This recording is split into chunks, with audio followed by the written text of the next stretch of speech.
नमस्कार दोस्तों, स्वागत है आपका वी पॉलिटिकल चैनल में। और आज हम डिस्कस करेंगे विश्व व्यवस्था सिद्धांत का आलोचनात्मक परीक्षण कीजिए। ये इस वीडियो का पार्ट 2 है। इसमें हम वॉलस्टीन और एजी फ्रैंक के अनुसार भी विचारों का अध्ययन करेंगे। अगर आपको ये वीडियो अच्छी लगे तो लाइक शेयर सब्सक्राइब ज़रूर करें और यहाँ आपको बेस्ट आंसर्स मिलेंगे। तो स्टार्ट करते हैं अपना वीडियो। जैसा कि आप जानते हैं कि हम विश्व व्यवस्था सिद्धांत के अंतर्गत विश्व व्यवस्था सिद्धांत की भूमिका, निर्भरता क्या है और विश्व व्यवस्था सिद्धांत पर वॉलस्टीन के विचार पढ़ चुके हैं। इस वीडियो में हम पढ़ेंगे विश्व व्यवस्था सिद्धांत पर एजी फ्रैंक और पॉल बैरन के विचार, पराश्रित सिद्धांत की 3 विशेषताएं, निर्भरता सिद्धांत का आलोचनात्मक मूल्यांकन और निष्कर्ष। ठीक है, इस वीडियो में हम इन 4 टॉपिक्स पर बात करेंगे। तो स्टार्ट करते हैं अपना वीडियो। विश्व व्यवस्था सिद्धांत पर एजे फ्रैंक, पॉल बैरन के विचार। पराश्रिता सिद्धांत की उत्पत्ति 1950 के दशक में लैटिन अमेरिका के लिए संयुक्त राष्ट्र आयोग के निर्देशक में रॉल प्रेबिश और उनके सहयोगियों के तत्वाधान में हुई, जो इस समस्या के समाधान की खोज में लगे कि उन्नत और औद्योगिक देशों में आर्थिक विकास के परिणामस्वरूप गरीब देशों का आर्थिक विकास क्यों नहीं हो रहा। कहने का अर्थ यह है कि अमीर देशों का तो विकास हो गया जो उन्नत है पहले से, बट जो गरीब देश है उनका विकास क्यों नहीं हो रहा। यह माना जा रहा था कि जैसे जैसे पिछड़े हुए देश आधुनिक अर्थव्यवस्था के गुण सीख लेंगे वैसे वैसे उनकी गरीबी में कमी आने लगेगी। कह रहे हैं कि जैसे जैसे पिछड़े हुए देश जो है आधुनिक अर्थव्यवस्था के गुण सीख लेंगे उनकी जो है गरीबी में कमी आने लगेगी, पर ऐसा हुआ नहीं। परंतु यूनाइटेड नेशंस की स्पेशल ग्रुप की रिसर्च ने यह निष्कर्ष निकाला कि ऐसा नहीं हो रहा। तब वॉलस्टीन, सांतोस जैसे विश्लेषण से प्रेरणा लेते हुए आंद्रे ने पराश्रिता की मार्क्सवादी अवधारणा का प्रतिपादन किया। मतलब आंद्रे ने भी पराश्रिता सिद्धांत की मार्क्सवादी अवधारणा का प्रतिपादन किया। आंद्रे ने एक ऐसे विश्व दृष्टिकोण की रचना की जिसके अनुसार इस समाज के अमीर देशों को अपनी अमीरी बनाए रखने के लिए गरीब देशों के समूह की आवश्यकता होती है। आंद्रे कहते हैं कि अमीर देशों को अपनी अमीरी बनाए रखने के लिए जो है गरीब देशों की आवश्यकता होती है। इस बात को उन्होंने अपने विश्लेषण में बताया। गरीब देश अमीर देशों के लिए प्राकृतिक साधन सस्ता, श्रम उत्पादन के लिए बाजार और तथा उनकी बेकार पुरानी टेक्नोलॉजी खपाने का स्थान है। आंद्रे ने अपने विश्लेषण में यह बताया कि जो गरीब देश हैं उनका अमीर देशों के द्वारा बहुत ही शोषण किया जाता है और जो है पुरानी बेकार टेक्नोलॉजी खपाने का साधन माना जाता है गरीब देशों को। समृद्ध देश इस पराश्रित की यथास्थिति बनाए रखने के लिए। अब हम पढ़ते हैं एजे फ्रैंक और पॉल बैरन के विचार। पॉल बैरन का तर्क था कि पिछड़े देशों का कृषि क्षेत्र अपेक्षाकृत अधिक व्यापक है जबकि औद्योगिक क्षेत्र काफ़ी छोटा है। पिछड़े देशों के पास कृषि क्षेत्र अत्यधिक है जबकि औद्योगिक क्षेत्र काफ़ी छोटा है। ठीक है, कृषि के क्षेत्र से मुनाफे का स्तर पैदा करने की क्षमता न्यूनतम है। कृषि के क्षेत्र से हम कम मुनाफा पैदा कर सकते हैं। इसका प्रभाव इन देशों के विकास की दिशा में सबसे बड़ी बाधा है, जिसके कारण जो है इन देशों का विकास नहीं हो पा रहा है, विकासशील देशों का। फ्रैंक का विचार है कि यूरोप के प्रसार तथा उपनिवेशवाद ने इन देशों में अल्प विकास उत्पन्न कर दिया है। यूरोप का जो है अत्यधिक प्रसार हुआ और उपनिवेशवाद के कारण क्या हुआ है, इनका अल्प विकास हुआ है। इनकी जो मूल स्थिति यह नहीं थी। यह तो उस प्रक्रिया की देन है जिस प्रक्रिया ने कोर राज्यों का विकास किया। कोर राज्यों ने अपने विकास के लिए इनको पूर्ण रूप से इस्तेमाल किया, जिससे इनकी यथास्थिति ऐसे ही बनी रही। परिधि के क्षेत्र में अल्प विकास का मुख्य कारण उनके आर्थिक अधिशेष की हानि है। परिधि के क्षेत्र में क्या हुआ, अल्प विकास का मुख्य कारण क्या है, आर्थिक अधिशेष की हानि है, जिसे कोर देशों ने अपने देश में निवेश के लिए हड़प लिया। कोर देशों ने बहुत ही उपयोग करा है और इनके निवेश को हड़प लिया है। विकास के आधुनिकीकरण सिद्धांत की आलोचना पराश्रिता सिद्धांत कहलाती है। विकास का जो आधुनिक सिद्धांत है उसकी आलोचना क्या कहलाती है, पराश्रिता सिद्धांत कहलाता है। ठीक है, पराश्रित सिद्धांत की 3 विशेषताएं।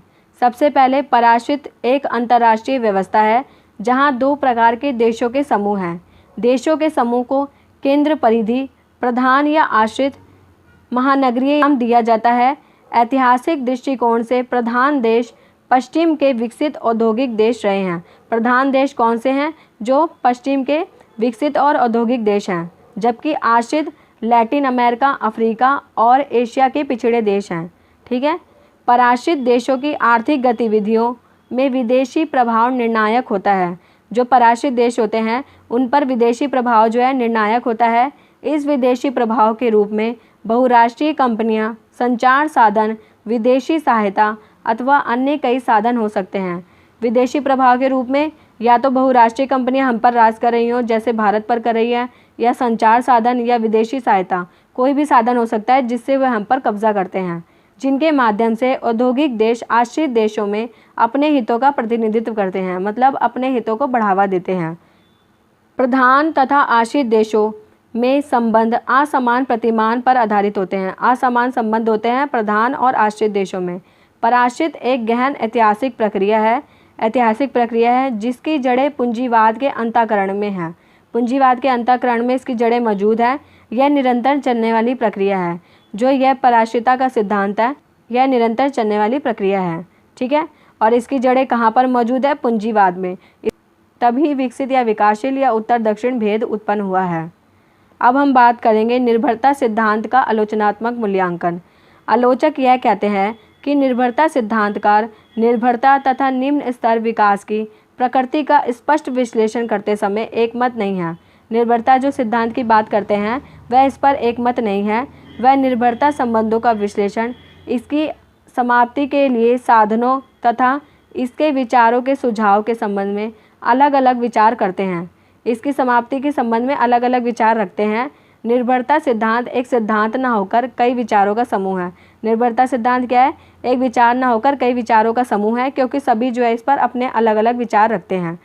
निर्भरता सिद्धांतकारों का एक संगठित मंच या एकमत दृष्टिकोण नहीं है। उनमें कुछ समाजवादी, राष्ट्रवादी और कुछ उग्र सुधारवादी हैं। मतलब सिद्धांतकार अलग अलग हैं, अलग अलग बात करते हैं, ठीक है। अब हम पढ़ेंगे तीसरा। जब हम तीसरी दुनिया के कई राज्यों के निम्न स्तरीय विकास का विश्लेषण करते हैं तो हम पाते हैं कि इस स्तर की प्रकृति तथा क्षेत्र अलग अलग देशों, महाद्वीपों में भिन्न भिन्न है। कोई देश ज़्यादा विकासशील है, कोई देश कम विकासशील है। एशिया, अफ्रीका, लैटिन अमेरिका देशों में निम्न स्तरीय विकास की प्रकृति और क्षेत्र एक दूसरे से भिन्न है। कहने का अर्थ यह है कि सभी देशों में उनकी स्थिति के हिसाब से जो है अलग अलग विकास हुआ है, ठीक है। तीसरी दुनिया का निम्न स्तरीय विकास बहुत सीमा तक उसके आंशिक औद्योगिकरण के कारण है। तीसरी दुनिया का जो अत्यधिक विकसित ना होने का कारण क्या है? आंशिक औद्योगिकरण। इसलिए विकासशील राज्य स्वयं अपने अपूर्ण विकास और निर्भरता की स्थिति के लिए उत्तरदायी है। आलोचना इस बात पर की गई है कि वह औद्योगिकरण को पूर्ण रूप से अपना नहीं रहे विकासशील देश, इसलिए जो है अपूर्ण विकास और निर्भरता की स्थिति इसकी उत्तरदायी है। इस सिद्धांत की आलोचना इस आधार पर भी की जाती है कि विकास का ठोस विकल्प यह सिद्धांत प्रस्तुत नहीं किया गया है। इसमें यह भी आलोचना की जाती है कि विकास का ठोस विकल्प यह सिद्धांत जो है इसमें प्रस्तुत नहीं किया गया है। दूसरी ओर कई विकासशील देशों ने औद्योगिकरण, उदारवाद, निजीकरण को अपनाया है। जैसे भारत ने औद्योगिकरण, उदारवाद, निजीकरण को अपनाया है, जिसके पश्चात उन देशों का आर्थिक विकास हुआ है। जैसे Bharat, Japan, Singapore, Hong Kong, Thailand, इनका जो है औद्योगिकरण, उदारवाद, निजीकरण को अपनाने के बाद जो है विकास हुआ है। तो हम ये नहीं कह सकते ये पूरी तरह से दूसरे देशों पर निर्भर है, ठीक है। अब हम पढ़ते हैं निष्कर्ष। संक्षेप में वॉलस्टीन तथा आंद्रे गुंदर फ्रैंक जैसे मार्क्सवादी विचारकों का मानना है कि 20वीं और 21वीं शताब्दी में विश्व व्यवस्था पूंजीवादी बाजारों के प्रसार के परिणामस्वरूप अपने अंतिम सीमाओं तक पहुंच गई है। विश्व व्यवस्था जो है अंतिम सीमाओं तक पहुंच गई है। इस व्यवस्था ने अमेरिका को प्रधान और अभ्यंतर शक्ति के रूप में पनपते हुए भी देखा है। मतलब अमेरिका को जो है शक्तिशाली रूप में देखा है। पिछले 70 वर्षों में कई नए स्वतंत्र शासितों ने इस राज्य के प्रभुत्व को चुनौती भी दी है। कई परिधि के देश जैसे इंडिया ने अपने आर्थिक और तकनीकी स्थिति में आश्चर्यजनक सुधार किए हैं। इंडिया ने जो है आर्थिक और तकनीकी स्थिति में भी सुधार किए हैं, परंतु यह वैश्विक अर्थव्यवस्था में कोई बड़ा परिवर्तन नहीं ला पाए। फिर भी यह तो स्पष्ट है कि विश्व व्यवस्था में विरोधाभास उत्पन्न हो रहे हैं। मतलब विरोध की ज्वाला भड़क रही है। संकट काल आरंभ हो चुका है तथा इन संकटों को बाजारों के एक तरफा शोषण द्वारा हल नहीं किया जा सकता। संकट काल मतलब आरंभ हो गया है और इन संकटों को बाजारों के एक तरफा शोषण द्वारा हल नहीं किया जा सकता। ये वीडियो हमारा यहीं समाप्त होता है। अगर आपको ये वीडियो अच्छी लगी हो तो please like and share subscribe ज़रूर करें। बहुत ही मेहनत लगती है इसको बनाने में। Thank you so much for watching my video. Thank you.